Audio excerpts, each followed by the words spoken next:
بسم اللہ الرحمن الرحیم، الصلاة والسلام علی سیدنا و مولانا محمد وعلی آلہ و اصحابہ اجمعین، اما بعد۔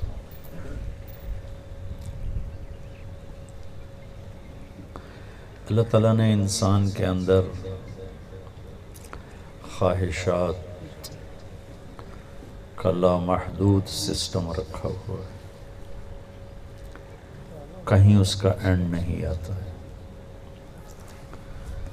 اور ان خواہشات کو پورا کرنے کے لیے جو عمر ہے وہ بہت تھوڑی ہے، بلکہ اسباب بھی اتنے نہیں ہیں جتنی خواہشات۔ وہ کوئی بادشاہ بن جاتا ہے شداد کی طرح، پوری جنت بنا لیتا ہے، لیکن سب کے پاس وقت بہت تھوڑا ہے۔ مال میں تو کچھ امیر ہیں، کچھ غریب ہیں، کچھ بہت غریب ہیں، کچھ بہت مالدار ہیں، کچھ بادشاہ ہیں، یہ تقسیم ہے۔ لیکن بہت بڑا بادشاہ، مالدار بہت بڑا مالدار، فقیر بہت بڑا فقیر، عورت مرد، یہ سب ایک بات میں ان کی غربت اور فقر مشترک کہ سب کے پاس عمر تھوڑی ہے۔ تو خواہشات اتنی زیادہ، اسباب اس سے تھوڑے، عمر اس سے تھوڑی۔ مجھے اس پر شیر شاہ سوری کی بات یاد آ جاتی ہے۔ بہت نیک بادشاہ تھا۔ جب اس نے دہلی کو فتح کیا تو اس نے کہا، افسوس میرے سر پہ حکومت کا سورج اس وقت چمکا ہے جب میری اپنی زندگی کا سورج غروب ہونے والا ہے۔ 60 سال کی عمر تھی جب اس نے دہلی کو فتح کیا، اور 66 سال کی عمر میں شہید ہو گئے، کالنجر کی فتح میں زخمی ہو کر وفات پائی۔ تو ٹوٹل 6 برس حکومت۔ تو کسی کے پاس لمبی بھی مدت ہے تو 60-70 سال ہیں، اس سے جا کر آگے تو خود اولاد تنگ ہو جاتی ہے، اولاد تنگ ہو جاتی ہے، ماں سے بھی باپ سے بھی۔ ایک شخص آیا حضرت عمر کے پاس کہ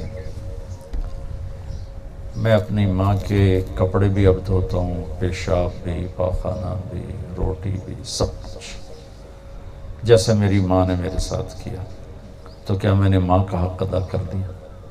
تو حضرت عمر نے فرمایا نہیں۔ کہ وہ کیسے؟ کہ جب تیرے پیشاب پخانے دھونے کی ضرورت تھی تو تیری ماں تجھے نہلاتی دھلاتی، ساتھ تیری زندگی کی دعائیں مانگتی تھی، اور تو جب بھی اس کی خدمت کرتا ہے تو اس کی موت کی دعا مانگتا ہے کہ یا اللہ میں تھک گیا ہوں، اب اس کو بس تو اٹھا لے۔ تو ایک دم وہ چپ ہو گیا تھا۔ ٹھیک بات۔ تو پھر یہ کیا چکر ہے؟ خواہشات اتنی زیادہ ہیں، ایسے گھر بناتے بناتے ایک عمر گزرتی ہے اور اس میں اثر ہو چکی ہوتی۔ ایک ڈاکٹر کہنے لگا، مجھے میرے پیسے کا کیا فائدہ؟ جب مجھے پیسے کی ہوس تھی تو میں اپنی محنت میں لگا ہوا تھا، ڈاکٹر بننے میں، ایک اچھا ڈاکٹر بننے میں۔ ڈاکٹر بنتے بنتے بنتے بنتے میں 50 سال کا ہو گیا ہوں، تو اب اس دولت کو میں کیا کروں گا؟ میرے پاس کتنے دن ہیں؟ چند صبح ہیں، چند شام ہیں۔ اب میرا نفس مجھے کہتا ہے تیری اولاد کے کام آئے گا، تو میں اپنے آپ کو کہتا ہوں اس کی کیا گارنٹی ہے کہ ان کے کام بھی آئے گا کہ نہیں آئے گا؟ یہ عجب سا گورکھ دھندا ہے۔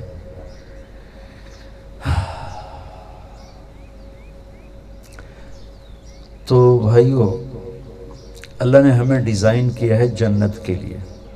جنت ہے لامحدود خزانہ۔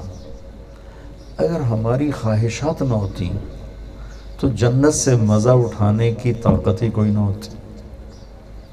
لیکن یہ پرندے چہچہا رہے ہیں، یہ آج سے 10,000 سال پہلے جیسا گھونسلہ بناتے تھے آج بھی ویسے ہی بناتے. جو دانہ دن کا یہ چگتے تھے آج بھی ویسے ہی چگتے ہیں. انسان صرف 100 سال پیچھے ایسے گھر بناتا تھا، یا ایسی گاڑیاں تھیں، یا ایسے کپڑے تھے، یہ اشفاق کے کننے تھے.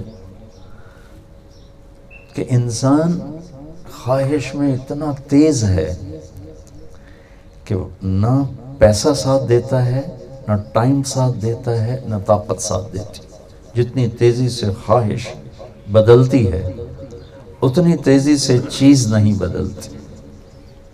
تو اللہ تعالیٰ نے یہ نظام اس لیے رکھا کہ ایک تو پیپر لے لیا، خواہشات کا سمندر، اور بریکیں لگا دی. یہ نہیں کرنا، یہ نہیں کرنا، ادھر نہیں جانا، ادھر نہیں جانا، یہ نہیں دیکھنا، وہ نہیں دیکھنا، یہ نہیں کھانا، وہ نہیں کھانا. اور ادھر جنت کی خبر سناتی کہ یہ سب کچھ کرنے کے لیے تیرا رب مہمان خانہ بنا کے بیٹھا ہو. پہلی نظر جب اللہ کا دیدار ہوگا، انسان کے خلا کو جنت بھی فل نہیں کر سکے، پر نہیں کر سکے گی. جنت ملنے کے بعد بھی ایک خلش، ایک کمی باقی ہوگی. وہ دور ہوگی جب اللہ سامنے آئے گا.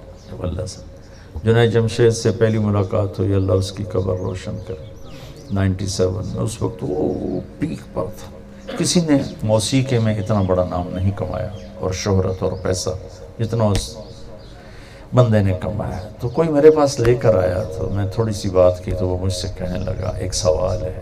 بولو. کہنے لگا ایک پاکستانی نوجوان جو سہانے خواب دیکھتا ہے، ایسا ہوتا، ایسا ہوتا، ایسا ہوتا، وہ مجھے حقیقی طور پہ حاصل ہے. جن خوابوں کی دنیا میں ایک پاکستانی نوجوان رہتا ہے وہ خوابوں کی دنیا میرے پاس حقیقت میں موجود ہے. یعنی پنکھے بند کرا دو، اللہ نے ہوا چلائی ہے.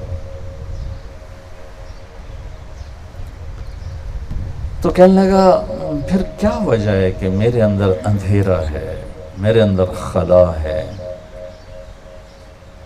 مجھے لگتا ہے کہ میں ادھورا ہوں. کیوں؟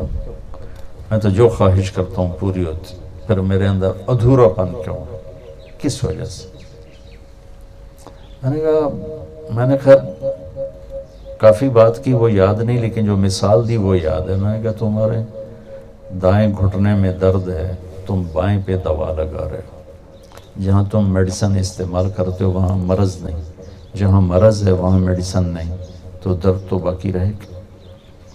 کہ یہ خلا تمہاری روح میں ہے، تم اسے گلیمر میں ڈھونڈ رہے ہو. روح کو کیا پتہ گلیمر کیا ہوتا ہے؟ روح کو تو اللہ اس کے رسول کا پتہ ہے. روح صرف دو چیزوں کو جائے، ایک اللہ کو، ایک اس کے محبوب کو. باقی چیزیں جسم کی ہیں، اور جسم میں ایک حد تک چیز جاتی ہے، آگے نہیں جاتی. جذبات کی دنیا میں جو چیز داخل ہوتی ہے اور اس کو سکون دیتی ہے وہ اللہ اس کے رسول کا تعلق ہے. وہ ہے نہیں تو تم میوزک سے، ان چیزوں سے اپنے آپ کو خوش کرنے کی کوشش کر رہے ہو، یہ ہوگا نہیں. تو کیا کروں؟ میں کہ تم 3 دن کے لیے تبلیغ میں جائے. وہ کہنے لگا میں تو ڈانس کرتا ہوں، میں تبلیغ کروں گا. اچھا کوئی گناہ ہو رہا ہے تو اچھا بھی تو ہو.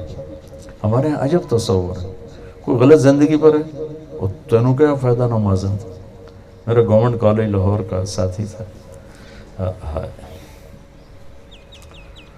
اللہ نے اس کو بہت تبدیل کیا، لیکن وہ گوروں کے ساتھ اس کی بڑی دوستی تھی. رنر تھا بلا درجے کا، ان سے ساتھ بیٹھ کے شراب پی لیتا تھا. اور سارے اسلام آباد میں بہت فیمس تھا. تو کبھی دروازے پہ گرا پڑا ہوتا، کبھی فٹ پاتھ پہ اپنے گھر کے، تو پولیس والے اٹھا کے اندر کر دیتے تھے. تو ایک دفعہ پولیس والے اٹھا کے تھانے لے گئے. تو جب صبح اس کی آنکھ کھلی تو نماز کا وقت ہو رہا تھا. کہنے لگا میرے لیے مصلی اور لوٹا لو نماز پڑھنے. وہ کہنے لگے احمد صاحب راتی کی کر دے رہا. کہنے لگا اس لیے تو نماز پڑھ رہا ہوں کہ گناہ ہوا ہے تو نیکی بھی تو کروں. ہمارے الٹا تصور ہے، تینوں کی فائدہ نماز آندا، تینوں کی فائدہ روزے آندا، تیرا تو کاروبار ہی حرام ہے، تیری تو روٹی حرام ہے، تو یہ کرتا ہے، تو وہ کرتا ہے. اللہ نے پرفیکشن نہیں مانگی، اللہ نے کاؤنٹنگ مانگی ہے کہ ہم کاؤنٹ کر لیں گے، وزن کر لیں گے. اگر تمہاری نیکیاں 51 ہیں اور گناہ 50 ہیں تو بس ہم تمہیں معاف کر دیں گے، ایک پر معاف کر دیں گے. اور اگر برابر ہیں تو کسی نے تمہیں دے دی تو بھی معاف کر دیں گے. کم ہیں نیکیاں تو پھر جتنی کم ہیں اتنی سزا دے کے صاف کر کے پھر جنت میں ڈال دیں گے. تو وہ کہنے لگا میں جاؤں. میں نے کہا جایا کرو. اس 97 کی بات ہے. 2001 میں وہ 3 چلے کے لیے نکلا. وہ 3 دن 4 مہینے کے لیے چلا. پھر مجھے اس کا فون آیا بالا کوٹ سے کہ میں ایک ٹوٹی ہوئی مسجد ہے اور ٹوٹا ہوا فرش ہے، پھٹی ہوئی چٹائی ہے اور اس پر میں لیٹا ہوا ہوں، اور جس سکون کو میں 5 سٹار ہوٹلز اور میوزک میں ڈھونڈتا تھا وہ سکون مجھے یہاں مل گیا ہے. مجھے لگتا ہے میں ہوا میں اڑ جاؤں گا، میں ہوا میں اڑ جاؤں گا. پھر اللہ نے اس طرف جو چلا تو پھر ادھر بھی اس نے کمال کر دکھایا. کہتا تھا میں چاہتا ہوں میں جب مروں تو اللہ مجھ سے راضی ہے، میں جب مروں تو اللہ مجھ سے راضی. میں نے تو اس کا جنازہ پڑھایا. میں نے دیکھا کہ کیسے اللہ اس سے راضی، جن سے راضی ہوتا ہے ان کے ایسے جنازے اٹھواتے. سبحان اللہ، کیا کمال ہے. تو میں عرض کر رہا تھا کہ خواہشات کا ایک لامحدود قسم کا جہان ہے اندر. ٹائم، اسباب اس سے تھوڑے اور ٹائم اس سے تھوڑا. تو لہٰذا اب اگر ہم اس راستے پہ چل پڑے نا کہ یہ چاہتا ہوں، یہ چاہتا ہوں، یہ چاہتا ہوں، تھک جائیں. بڑے سے بڑا مالدار تھک جائے، کیونکہ جتنا وہ چاہتا ہے اتنا اس دنیا میں ہو نہیں سکتا. ڈیزائن ہی اس کا وہ نہیں. اب یہ ایک پاؤ کا گلاس ہے، اس میں آپ آدھا کلو پانی ڈالیں گے تو بہہ جائے گا. لہٰذا یہاں کیا ہے کہ اپنے اللہ کو راضی کر لو، پھر وہ تمہاری ہر خواہش پوری کر دے. کہ جب جنت میں اللہ کا دیدار ہوگا تو تب جا کر انسان کی تکمیل ہوگی.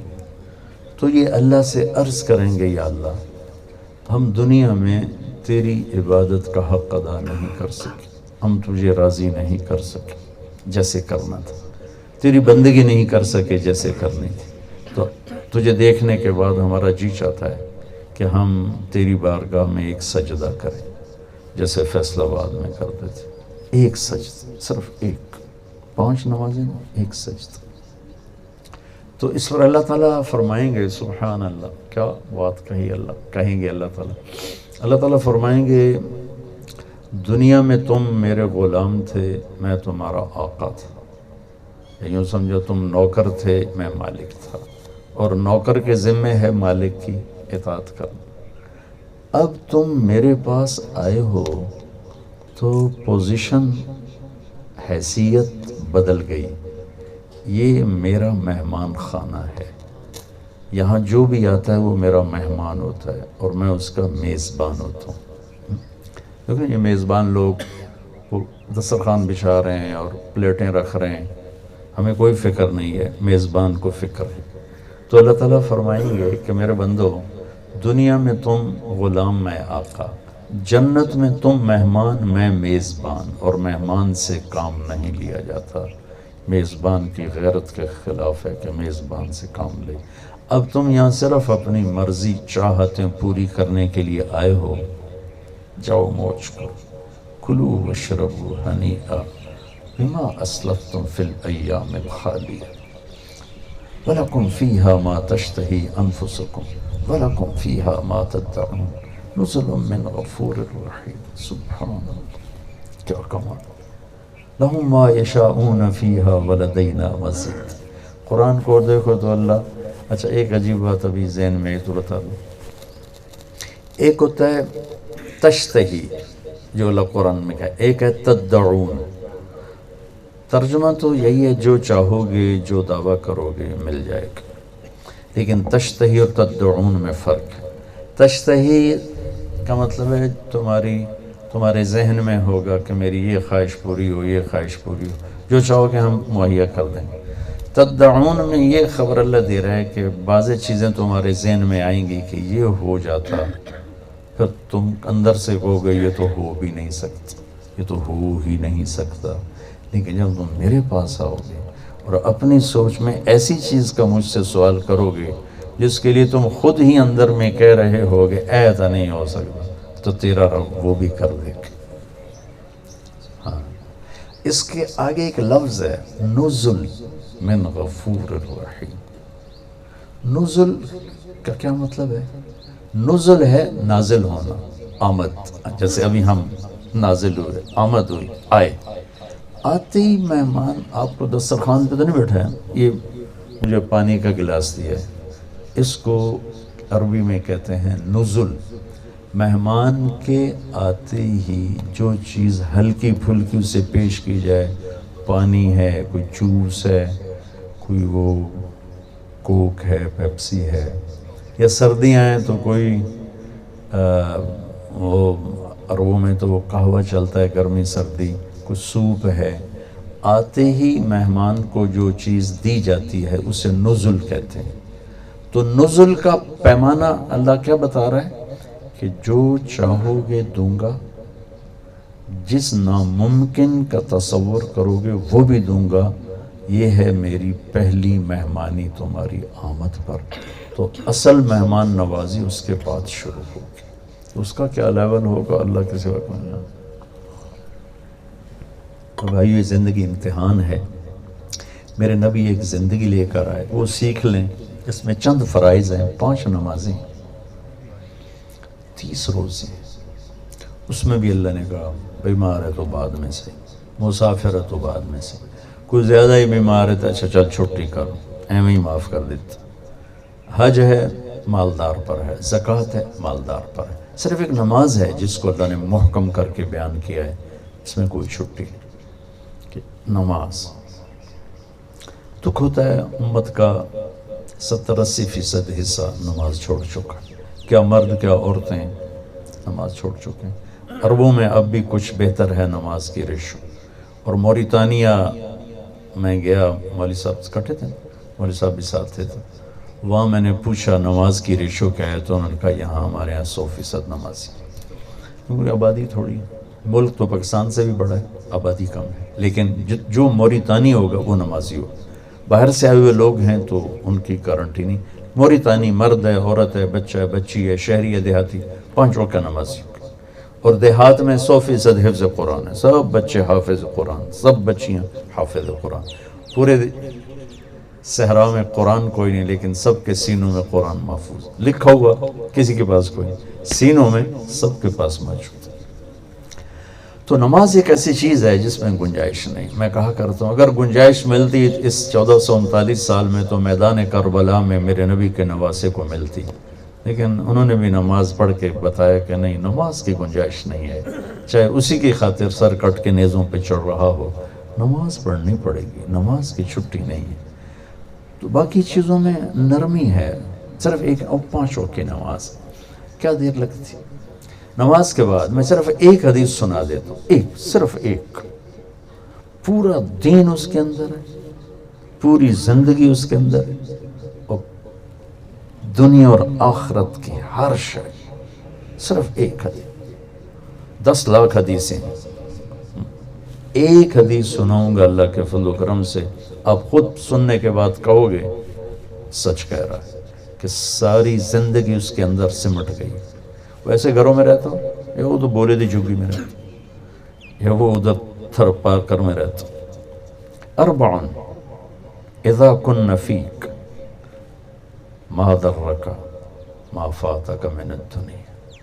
4 باتیں اگر تو مجھ سے لے لے، میرے نبی کہہ رہے ہیں 4 باتیں اگر تو مجھ سے لے لے، پھر تو چین کی بنسری بجا اور میٹھی نیند سو جا. دنیا بھی تیری ہے، آخرت بھی تیری ہے.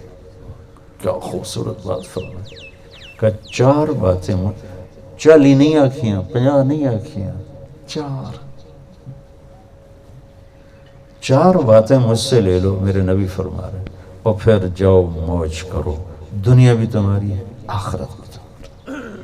کیا ہیں یا رسول اللہ؟ صدق حدیث ہے. زندگی بھر سچ بولنا، جھوٹ نہ بولنا۔ 99% کیا 100% پاکستان تو فیل ہو گیا، پہلی بات میں فیل ہو گیا، جھوٹ ہی جھوٹ ہے، جھوٹ ہی جھوٹ ہے، جھوٹ ہی جھوٹ۔ میرے نبی نے کہا 4 باتیں چھوٹی چھوٹی، صدق و حدیث، سچ بولنا، جھوٹ نہ بولنا، حفظ و امانت، دیانت داری اور امانت داری سے کام کرنا، کبھی دھوکہ نہ دینا۔ انہی پہلے 2 چیزوں کی وضاحت کے لیے ایک حدیث اس کے ساتھ ایڈ کرتا۔ میرے نبی نے فرمایا، میرے نبی سے پوچھا گیا مسلمان بزدل ہوتا ہے؟ آپ نے کہا ہاں۔ بخیل ہوتا ہے؟ کہا ہاں۔ جھوٹا ہوتا ہے؟ کہا جھوٹا نہیں ہوتا، جھوٹ نہیں بولتا۔ پھر آپ نے فرمایا ایک اور حدیث اور سنا، آپ نے فرمایا کہ میں اپنے امتی سے ہر گناہ کی توقع رکھتا ہوں، بطور بشر، بطور انسان میں اس سے ہر گناہ کی توقع رکھتا ہوں، لیکن اگر ذرا بھی مجھ سے اس کا تعلق ہے 2 نہیں کرے گا، 2 نہیں کرے گا، 2 نہیں کرے گا، ایک جھوٹ کبھی نہیں بولے گا، ایک دھوکہ کبھی نہیں دے گا۔ وہی پہلی 2 بات، صدق و حدیث، سچ بول، حفظ و امانت، دیانت داری سے کام کر۔ ان 2 کی ایک اور فضیلت سنا، ان کا سچا امانت دار تاجر نبیوں کے ساتھ اٹھایا جائے، سچا اور امانت دار تاجر نبیوں کے، ذمہ دار کیوں نہیں کہا؟ سچا اور امانت دار ذمہ دار نبیوں کے ساتھ اٹھایا جائے۔ یہ زراعت کی بات کیوں نہیں کی، تجارت کی کیوں کی؟ کہ زراعت میں خوفناک امتحان نہیں ہے اور تجارت میں خوفناک امتحان ہے۔ ایک سودے پہ جھوٹ بول سکتے، دھوکہ دے سکتے۔ اب ہماری گندم کٹنا شروع ہو گئی، اسی کڑا دھوکہ دے ہونا ہے، دانے اندر ڈگ لگو ہے تو ریٹ بھی حکومت آ کے 1300 روپے، ہم کم زیادہ بھی نہیں کر سکتے۔ تاجر تو جتھے کاپا لگے لا دیندہ ہے نا، تو ہم تو کم زیادہ بھی نہیں کر سکتے۔ گورنمنٹ کا ریٹ ہے 1300 روپے من ہے، اب کٹنا شروع ہو گئی ہے، میں کیا جھوٹ بولوں یا میرا مینیجر، میرا نوکر کیا جھوٹ بولے گا؟ تولنا بھی انہوں نہیں آ کے، تول بھی ساڑا نہیں ہونا، تول وہ سانو ڈنڈی مار کے لگے جاندے۔ ہم جھوٹ بول ہی نہیں سکتے، ہمارے جھوٹ کا پیپر ہی کوئی۔ 7 آلو نکل کے بیچ رہے ہیں، اس میں منڈیوں کا ریٹ ہے، ہاں جی اسی اتنے لینا ہے، یہ تو ذمہ دار کر ہی نہیں سکتے۔ منڈی سے ہوتا ہے جی اتنا ریٹ ہے جی، ابھی یعنی ہر ٹرک میں ہم ہزاروں روپے کا گھاٹا کھا رہے ہیں۔ تو ہمارا ٹیسٹ کوئی نہیں کہ سچ اور جھوٹ کا ٹیسٹ کوئی نہیں۔ زیادہ کوئی ہیرا پھیری ہے کسی دا پانی وڑ کے اپنے نو لا لو، یہ بہت تھوڑے بے غیرت ہوندے نے کر دے، ایسا بہت کم لوگ کرتے، نہیں کرتے، بہت کم کرتے۔ تو ذمہ داری میں امتحان کوئی نہیں ہے، تجارت میں امتحان، روزانہ جھوٹ بولو، ہرانے والے سے بولو، ہر ایک کو دھوکہ دو، روزانہ سچ بولو، ہرانے والے سے سچ بولو، ہر ایک کے ساتھ دیانتداری سے کام کرو، لیکن سردی میں ٹھنڈے پسینے آ جائیں گے جب سچ بولے گا اور دیانتداری سے چلے گا۔ صلی اللہ علیہ نبی نے کہا چل صبر کر، آجا میرے نال کھلو جا، موجہ ہوگی۔ ابدی زندگی اللہ کے نبی کے ساتھ کھڑے۔ انصار مدینہ ذمہ دار تھے، مکے والے تاجر تھے، تو آپ نے کہا میں مہاجرین کے ساتھ، مہاجرین کے ساتھ۔ تو 2 باتیں میں نے آپ سے عرض کی، صدق و حدیث، حفظ و امانت، یا یہ پوری زندگی کو خوبصورت کر دینے والی چیز۔ تیسری حسن و خلیقت، اخلاق کی خوبصورت، یہ چیز میرے جیسے یہ گھر خوبصورت، لیکن ضروری نہیں کہ یہاں زندگی بھی خوبصورت۔ زندگی کی خوبصورتی کا تعلق ایسے گھروں سے نہیں، اس کا تعلق اچھے اخلاق سے۔ کچا گھر ہو، پکا گھر ہو، اتنا بڑا گھر ہو، اگر اہل خانہ کے اخلاق اچھے ہیں، ایک دوسرے کے لیے میٹھا بول ہے، ایک دوسرے سے درگزر ہے، ایک دوسرے کو طنز نہیں، طعنہ نہیں، تو وہ گھر جنت کا نمونہ بن جائے گا۔ اگر اخلاق نہیں ہے، کبھی عورت میں شدت، کبھی مرد میں شدت، کبھی بچوں میں بدتمیزی، کبھی ماں باپ میں تیزی اور بدتمیزی، کبھی نوکروں کے ساتھ فرعونیت، تو اس گھر کی در و دیوار بھی اداس ہو جاتی. جہاں اخلاق نہیں ہوتے، جہاں اخلاق ہوتے ہیں وہاں وہ جگہ جنت کا ٹکڑا اللہ بنا دیتا ہے. اور سارے اخلاق کا خلاصہ ہے اوروں کی برداشت کر کے چلو، اوروں کی برداشت کر کے چلو، اوروں کی برداشت کر کے چلو. اس لیے اس صفت کے ساتھ اللہ کے نبی نے حسن کا لفظ لگایا. سچائی بھی خوبصورت چیز ہے، دیانتداری بھی خوبصورت چیز ہے، لیکن اچھے اخلاق کے ساتھ خوبصورتی کا لفظ لگایا. حسن خلیقت، اخلاق کے ساتھ حسن کا لفظ لگایا، سچائی اور دیانتداری کے ساتھ نہیں لگایا. کہ اخلاق ایسی چیز ہے جب اچھے ہوتے ہیں تو نظر آتے ہیں، برے ہوتے ہیں نظر آتے ہیں. تو اخلاق کا اچھا ہونا ان زندگی کو خوبصورت بنا دیتا ہے. اور ہر انسان کی تمنا ہے کہ میری زندگی خوبصورت ہو، میری زندگی اچھی ہو، میری زندگی خوبصورت ہو. تیسری بات، وہ سارے اخلاق ایک لفظ میں ہیں، جو برا کرے اس کے ساتھ اچھا کرو، برداشت کرو. اور ایک حدیث میرے نبی نے کہا معاذ پورے دین کا خلاصہ کرو، پورے دین کی سمری بنا دوں تو ہکے گا لے کہا جی یا رسول اللہ. تو آپ نے ایسے کیا، زبان نکال کے کہا بس اس پہ قابو رکھ، اس پہ قابو رکھ. وہ کہنے لگے اس کی وجہ سے کوئی پکڑ ہے؟ آپ نے کہا سب سے زیادہ جہنم میں دھکا دینے والی یہ زبان ہوگی. تو بھائی اگر ہم اپنے گھروں میں خوبصورتی چاہتے ہیں، زندگی خوبصورت چاہتے ہیں، اپنے اخلاق اچھے کریں. خامد کا بیوی کے ساتھ، بیوی کا خامد کے ساتھ، ماں باپ کا اولاد کے ساتھ، اولاد کا ماں باپ کے ساتھ، مالکوں کا نوکروں کے ساتھ، نوکروں کا مالکوں کے ساتھ. یعنی بہت سفر کیا ہے اس راستے میں. آج کی اولاد کی نافرمانی میں بہت بڑا دخل والدین کا اپنا ہے. وہ اپنی اولاد کو سپیس نہیں دیتے، اپنی مرضی ان پر مسلط کرتے، جس کا آہستہ آہستہ رد عمل بننا شروع ہوتا ہے اور ایک فاصلہ و دوری پیدا ہو جاتی. جتنے اللہ نے ان کے حقوق رکھے ہیں. ایک شخص آیا اپنے بیٹے کو لے کر، کہا جی یہ میرا بیٹا ہے بہت نافرمان. حضرت عمر نے سوٹی چاہیے انہوں مارا ناستا. کہنے لگے جی ٹھہرے. ہم نے پوچھا کیا ہوا؟ کہا ماں پیو دا حق بھی بڑا ہے، کوئی اولاد دا حق بھی ہے، کوئی اولاد دا حق بھی ہے. ہم نے کہا ہے. کہ جی ذرا بتائیں. کا پہلا حق ہے کہ نیک ماں دے، نیک جگہ شادی کرے، ماں اچھی. دوسرا حق ہے جب پیدا ہو تو نام اچھا رکھے. تیسرا حق ہے کہ اس کو قرآن سکھائے. کہ ہن میری بھی سن لو، اے میرا پیو بیٹھا اس نے حبشی عورت نال شادی کی تھی، مینوں ماں چنگی نہیں دیتی. دوسرا حق ہے اس نے میرا نام جولان رکھا ہے. جولان گندگی کے کیڑے کو کہتے. تو انہوں نے کو پوچھو مینوں ہور کوئی نا ہی نہیں لگتا، مینوں جولان گندگی کا کیڑا. اور تریا پوچھو اج تے اس میں قرآن دی شکل نہیں وکھائی. حضرت عمر نے وہ سوٹی ادھے پھیر دی تھی، پہلے تو تیرا دماغ ٹھیک کرا. تو حسن خلیقت، اچھے اخلاق. چوتھی چیز کیا ہے؟ عفت فی طعمت، رزق حلال. رزق حلال چھوٹی سی حدیث اور پورا دین اس کے اندر ہے. فرائض کے بعد یہ 4 باتیں آپ لے لیں، میں لے لوں، یہ مستورات لے لیں، یہ سر لیں، زندگی صراط مستقیم پر آ جائے گی، خوبصورت ہو جائے گی. رزق حلال وہ عمل ہے. سعد بن معاذ بیٹھے تھے تو اللہ کے نبی کی نظر پڑی ہاتھوں پر، ہاتھ بڑے سخت. تو آپ نے کہا یہ کیا ہوا تیرے ہاتھوں کو؟ کیا ہوا؟ کہا جی میں مزدور آدمی ہوں، کھیتوں میں کام کرتا ہوں بچوں کے لیے، تو سخت ہو گئے.